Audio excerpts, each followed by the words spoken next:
Effortless physics. My name is Monika Agarwal. तो आज हम करने जा रहे हैं ट्रांसफॉर्मर्स। ट्रांसफॉर्मर्स हम क्यों यूज करते हैं? Transformer is use to convert low voltage to high voltage और high voltage to low voltage. But ये करने की जरूरत क्या है, मैं थोड़ा सा आपको जरा बता देती हूँ कि हम ऐसा क्यों करते हैं। जैसे सपोज हमको एक जगह से दूसरी जगह पावर भेजना है, तो पावर का फॉर्मूला क्या होता है? V into I. Suppose we have to send 10,000 watt from one place to other, तो हम कैसे भेज सकते हैं? हमने 1 वोल्ट रखा और करंट को 10,000 रखा, या तो फिर हमने वोल्टेज को 10 रखा, करंट को 1000 रखा, या तो हमने वोल्टेज को 100 रखा, करंट को भी 100 रखा, हमने वोल्टेज को 10 रखा, वोल्टेज को 1000 रखा और करंट को 10 रखा, या तो हमने वोल्टेज डिफरेंस को 10,000 रखा और करंट को 1 रखा। इसे कोई भी वे में आप पावर भेज सकते हो। लेकिन हम क्या देखते हैं कि जब हम low voltage high current power एक जगह से दूसरी जगह भेजते हैं तो बहुत ज्यादा एनर्जी का लॉस होता है। मतलब हम भेजना तो चाहते हैं 10,000 वॉट, लेकिन वहां पहुंचा सिर्फ 1,000 वॉट। इतना ज्यादा हीट के फॉर्म में एनर्जी लॉस हो जाती है, बिकॉज जब हाई करंट फ्लो होती है तो बहुत ज्यादा इलेक्ट्रॉन्स का कोलिजन होता है। तो इसकी वजह से जब हम एक जगह से दूसरी जगह पावर सेंड करना चाहते हैं तब हम उसको high voltage and low current पे भेजते हैं। लेकिन हम हमारे डेली यूज के लिए इतनी हाई वोल्टेज तो यूज नहीं कर सकते। हमारे घर पे जो वोल्टेज आती है वो कितनी आती है? 220। So that is the need for transformers. समझा हम ट्रांसफॉर्मर क्यों यूज करते हैं? For low to high.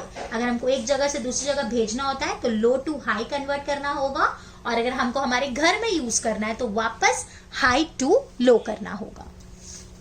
तो अब हम वही देख रहे हैं। So a transformer is a device use for changing the voltage of alternating current from low to high और vice versa।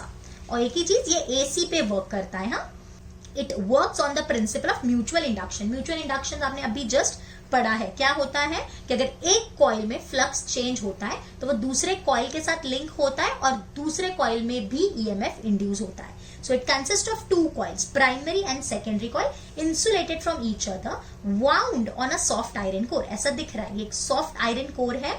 एक साइड हमने प्राइमरी कॉइल रखी है, दूसरे side secondary coil. Primary is the input coil and secondary is the output coil.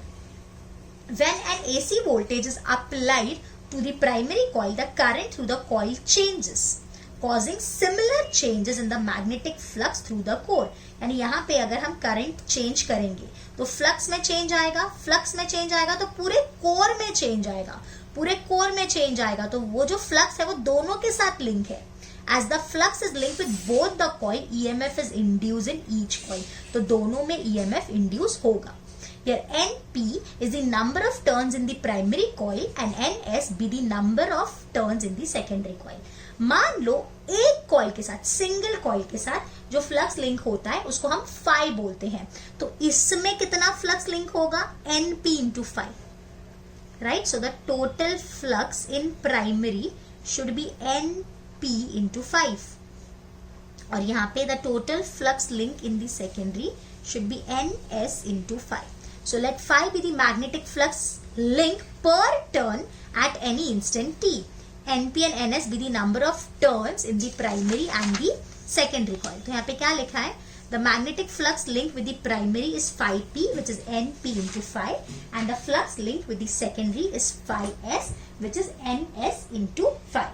So the induced EMF in the primary and the secondary coil, so EP is minus d phi p by dt and ES is minus d phi s by dt।